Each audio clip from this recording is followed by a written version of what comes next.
नमस्कार, स्वागत है आपका नवतेज टीवी में। आज हम बात करेंगे श्री राष्ट्रीय राजपूत करणी सेना के नवनिर्वाचित राष्ट्रीय महासचिव सुरेश सिंह सोंगरा से।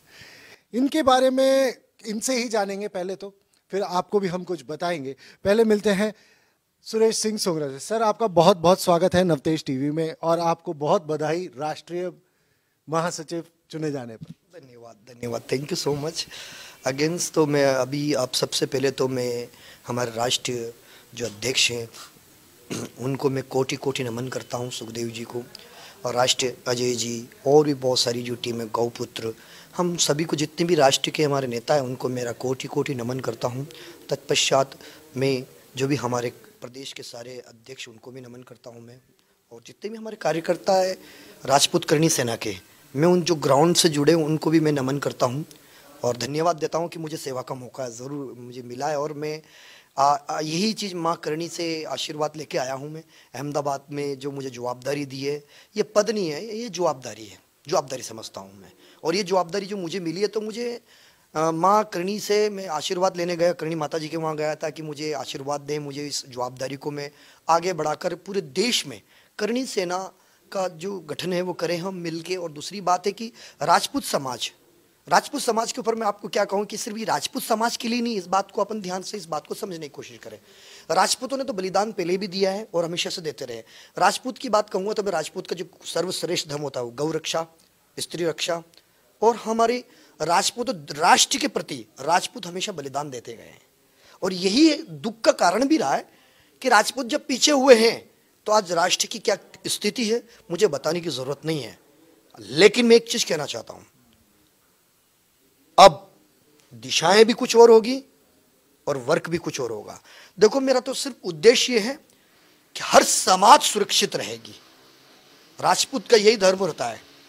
और हमारे बीच में जब भी कोई आते हैं, या हम ये शरण की बात नहीं कहूंगा मैं, जब भी यदि मदद की पुकारने की कोशिश की है राजपूत को, तो डेफिनेटली हम जरूर पहुंचते हैं। और राजपूत का यही सबसे बड़ा बलिदान सदियों से चलता रहा है। तो मैं किसी एक ऐसे राजपूत समाज के लिए नहीं जुड़ा हूँ। मैंने जब भाई साहब से मुलाकात की मैंने, और जब मैं डिस्कस करते हुए मैंने उनकी जो भाव और श्रद्धा जो देखी है, मैंने एक ही बात कही है कि एक महाराणा प्रताप होते और एक कलयुग के महाराणा प्रताप। बस इतने कहना चाहूंगा कि सुखदेव जी एक अवतार है, सुखदेव जी एक अवतार है, और अवतार ही टीम है राष्ट्र में जो नेता बैठे हैं। इस चीज को समझे और संगठन को आगे जरूर बढ़ेगा सर। और अब मुझे बताने की जरूरत नहीं किस दिशा में हम काम करेंगे। Thank you sir. ये तो बात हुई कि आप आए राष्ट्रीय राजपूत करणी सेना में, पर एक चीज मैं जानना चाहूंगा आपसे कि अब आपने कहा ये जानने की जरूरत, पर पब्लिक तो जानना चाहेगी कि अब आपने यहाँ कदम रख दिया, आप बड़े बेबाक नजरिए के पहले तो धनी माने जाते हैं, आप जो अपनी बात है बिना किसी लाग लपेट के जैसे ही होती है वैसे ही सीधे कह देते हैं। इससे थोड़ा सा कई बार दर्शकों को आप हार्श भी लगते हैं कि आप बहुत हार्श बोलते हैं। तो पहली तो ये चीज कि ये पहचान की को लेकर के अब आगे क्या करने वाले हैं आप? देखो, डरने की कोई बात नहीं होती है, लेकिन क्या दर्शकों को और मैं सभी को मैंने अभी आपको मेरे पिछले 2 मिनट पहले मैंने एक ही बात कही है कि सुरेश सिंह सोनगरा राजपूत समाज के लिए नहीं, सब समाज के लिए है। पहले तो ये मैंने क्या कि हम राजपूत समाज और राजपूतों ने हमेशा देश और राष्ट्र को बलिदान देने के लिए सबसे आगे खड़े रहे हैं। और यदि जरूरत पड़ी तो उसके बाद सर्वश्रेष्ठ भी की बात करें चाहूँगा, यदि करणी सेना और राष्ट्र के लिए शहीद भी होना पड़े तो हम जरूर शहीद होंगे, ये आपको रखूँ। और रही बात मेरी किस तरह से लोगों की सोच है, तो सोचने के तरीके हैं और मैं ऐसा नहीं हूँ। बट हाँ, ये जरूर है कि हमने एक चीज कही है, कट्टर हम तभी होते हैं, हम हिंदू, चाहे वो किसी भी चीज की बात हो, हम कट्टर, हम देखो हम सम्मान करते हैं सभी का।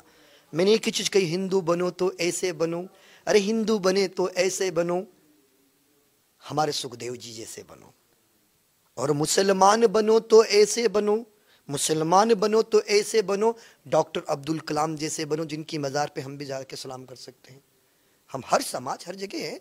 और रही बात उन लोगों की कि वो हमारे बारे में क्या सोचते हैं और क्या सोचना चाहिए, तो एक बात मैं आपको साफ साफ क्लियर कर देता हूँ, क्रांतिकारी कभी किसी चीज़ से डरता नहीं है। और जिसने डिसीजन ले लिया, जीवन जीने का तरीका चेंज कर दिया, तो हमें किसी से डरने की जरूरत नहीं है। और हाँ, ये भी डेफिनेटली यदि हमने कुछ चीज सोच भी ली तो उस मुकाम पे हम इस देश को बलिदान देने के लिए, हम वहाँ बलिदान देने के लिए आज भी राजपूत का एक ही जीवान होती कहते हैं। और हमें तो कहा जाता है कि जब हमने सोच लिया है तो ठान लिया। तलवार हम तभी उठाते हैं जब जरूरत पड़ती है। हथियार कब उठाता आदमी, कब उठाता हथियार, बताइए मुझे आप? जब हमारे हिंदुत्व खतरे में, जब हमारी बहन बेटी खतरे में, जब हमारी युवा खतरे में। युवाओं के पास आज टैलेंट है, सब कुछ है, डिग्रियां हैं, लेकिन जॉब है कहां? मुझे बताओ, जॉब कहीं नहीं मिलेगी। क्यों? कहां चलेगी? बहुत पीछे क्यों चल रहे हैं? अरे कुछ तो सोचे। युवाओं के भले में रोजगार के बारे में मैं मानता हूं कि बहुत सारी स्टेटों से हम आज की सरकार काम कर रही है, बट मुझे अभी तक संतुष्ट नहीं हुआ हूं। मैं संतुष्ट तभी होऊंगा जब युवाओं किसी एक जगह एक ऑफिस में रिज्यूम नहीं मिले कि हाँ रिज्यूम नहीं मिले और युवा का उसकी काबिलियत के हिसाब से उसकी जॉब मिले, वो किसी भी समाज का हो भले। ये मेरा पहला दौरा होगा, ये मेरा उस तरफ सर जब सबसे ज्यादा उस तरफ नजर होगी। दूसरी, जो राजपूत में या कोई ऐसी बहन बेटी है जिनके पास आर्थिक स्थिति से बिल्कुल कमजोर है, उस बच्ची को हम सब मिलकर मदद करेंगे। ऐसा जरूरी थोड़ी कि भैया चाहे वो किसी भी समाज की हो, हम जरूर मदद करेंगे, ये मेरा वादा है। और जिसके साथ अत्याचार हो रहा है, चाहे वो कोई भी हो, हत्याचारों को मैं एक बार जरूर कहना चाहता हूं, सुधर जाना, नहीं तो बख्शे नहीं जाएंगे कोई भी। बात खत्म। बात खत्म। देखिए सुरेश जी, मैं आपसे यही बात कह रहा था जो आपने लास्ट में बोला, सुधर जाना, तो इससे लोग घबराते हैं कई बार। तो सुरेश सिंह सोंगरा जी का यही बोलने का बेबाक तरीका है, वो इसी तरीके से बोलते हैं। सोंगरा जी, एक चीज़ और कि अभी कोविड का पीरियड चल रहा है, तो लोगों के लिए कोई संदेश कि किस तरीके से इस समय अपने आप को रखना चाहिए, क्या ध्यान रखें? देखिए, मैं कोविड के लिए तो एक ही चीज़ कहना चाहूँगा कि ये वायरस बहुत खतरनाक वायरस है। प्लीज़ कृपया सभी पे इस पर ध्यान दें, और अपने बच्चों पे और अपने बीवी और अपने परिवार पे इसका पूरा सैनिटाइज का ध्यान रखें, अपने घर में सैनिटाइज रखें और पूरी मास्क लगा के आप चलें। मैं रिक्वेस्ट करता हूँ। देखिए, अभी मैं टेस्ट करा के हम बैठे हैं यहाँ, वरना मैं अभी अपनी टीम में टेस्ट करा के ही हम आए हैं, तब जाके इतने ओपन मार्क्स नहीं पहना है मैंने। और ये अपनी टीम है, आप सब बैठे हैं, तो हम कोई भी प्रोग्राम करते तो हम टेस्ट करा के अपने सर्टिफिकेट दिखाएं और वहाँ पे चेक करें। दूसरी बात है, कोविड ये महामारी बीमारी जो है, इससे आप सब बचें। और देश की सबसे इकोनॉमिकल इससे डूबती है, तो प्लीज़ कृपया करके एक बात याद है, देशभक्त का मतलब सिर्फ वहाँ जाके गोली खाना नहीं है बॉर्डर पे जाके। देशभक्त ओरिजिनल वो होता है जो देश की इकोनॉमिकल को बचाए, अपने घर की इकोनॉमिकल को बचाए। पहले तो घर के भक्त बनो, फिर घर से बात अपने मोहल्ले आगे बढ़े। आगे बढ़ने के बाद बहुत सारी चीजें ऐसी देश के लिए कब सोचेंगे, देश की इकोनॉमिकल नीचे जा रही है तो समझ रहे कि आपका घर आपका परिवार जा रहा है। तो प्लीज हाथ जोड़ के मेरी निम्र निवेदन है पूरे देशवासियों से कि कोविड की गाइडलाइन को फॉलो करें। यही मेरी आपसे विनती और रिक्वेस्ट भी है। रही बात आगे की दिशाओं की, तो सब हम करते रहेंगे काम और कोविड की। और इसके बाद थोड़ी साफ सफाई के ऊपर मैं कहना चाहूँगा, जो मोदी जी का सपना है। देखो, हम हमारी नेतागिरी ये कि इन पे कुछ बातों पे नहीं कर रहे हैं, अपन बात कर रहे हैं यदि मोदी जी ने कुछ सिस्टम बनाया है साफ सफाई में। आज इंदौर सर्वश्रेष्ठ नंबर 1 क्यों है? क्योंकि वहाँ के लोगों में जागरूकता है, वहाँ के लोगों में सोच में बनी हुई कि ये कचरा हम डाल रहे हैं, बाहर भी डाल रहे हैं, तो हमारे घर में डाल रहे हैं। तो ऐसा नहीं, अभी मैं कहना नहीं चाहूँगा एक शेयर का, लेकिन मैं एक वीडियो भी मेरे पास पड़ी है, मैं अति शीघ्र उसको वीडियो को भी मीडिया को देने वाला हूँ। मैं जबलपुर गया था, वहाँ पे इतना कचरा, मैंने एक रोड पे देखा, वहाँ सब निकल रहे, किसी ने नहीं देखा। मैं उतर के गाड़ी में बहुत सारी रिकॉर्डिंग भी कर रहे, मैंने की जरूरत नहीं है, मैंने खुद ने साफ सफाई वहाँ की। तो इसका मतलब इस देश को, चाहे वो इंदौर हो, चाहे वो जबलपुर हो, चाहे पिंक सिटी आपकी जयपुर हो, सर हमारा अपना घर है, इसको साफ सफाई जरूर रखें। आप कृपया कहीं भी ऐसी गंदगी ना करें और गंदगी करने वाले को टोकें। ये मोदी जी का अकेला सपना नहीं है, ये मोदी जी का अकेला घर नहीं है, हम सबका देश हमारा घर है, हमारी संपत्ति है। इस संपत्ति पे हम यदि इसे खराब करेंगे तो ये हमारा अपना घर खराब किया हमने। तो 3 चीजें, कोविड की गाइडलाइन को फॉलो करें, साफ सफाई का ध्यान रखें और अपने परिवार की इकोनॉमिकल को बचाएं और देश की इकोनॉमिकल को बचाएं। आप देशभक्त, गोली, मैंने कहा ना, गोली खाना ही देशभक्ति नहीं है। और सबसे बड़ी बात है, और आज देखो, आज सबसे बड़ी, आज हमारे सुखदेव जी के बारे में कुछ कहना चाहूंगा।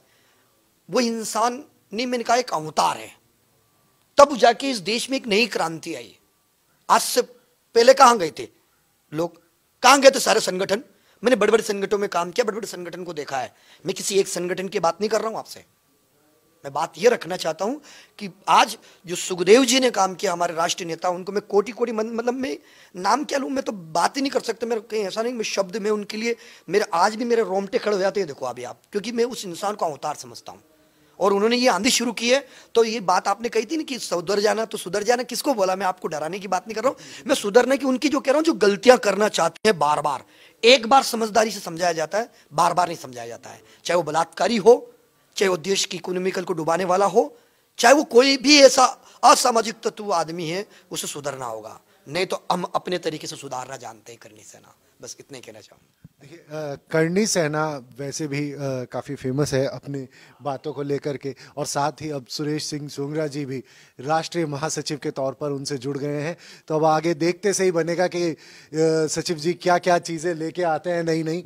इनके विचार आपने जाने, हमने भी जाने। और बाकी खबरों के लिए बने रहिए नवतेज टीवी के साथ। मैं गौरव, जयपुर से, अपने साथी अभिजीत के साथ।